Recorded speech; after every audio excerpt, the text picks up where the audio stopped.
Watakan ƙasar Isra'ila ta sake kokawa karo na biyu akan rashin ƙarancin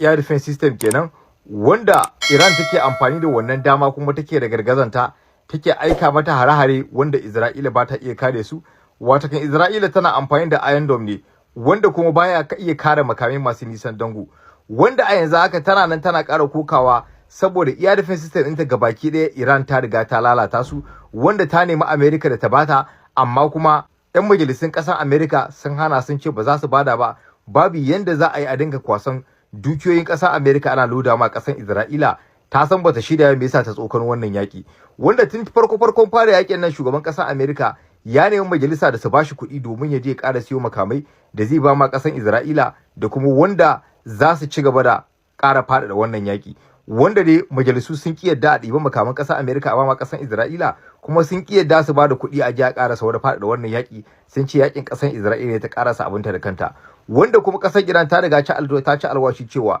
dukkan wata ƙasa da ta ba ma ƙasar Isra'ila makamai, ko wata ƙasa da ta ba ma ƙasar Amerika makamai, to tabbas ita ma wannan ƙasar Iran za ta farmake ta. Ka ji gaskiya kenan. Watan Iran ta tabbata sai ta farmaki duk wata ƙasa da ta ba ma wannan ƙasashen makaman da za su kai masa hari. Sannan kuma ta wani gefe ƙasar Isra'ila tana nan tana neman sojanta wanda ya ba ma ƙasar Iran bayanan sirri, wanda aka yi amfani da shi aka kai hari a inda Benjamin Netanyahu yake a kwanakin baya kenan, wanda ƙasar Isra'ila ta ɗauka ita kaɗai ne tafi kowace ƙasa iya gano bayanan sirri ko satan bayanan sirri, sai kuma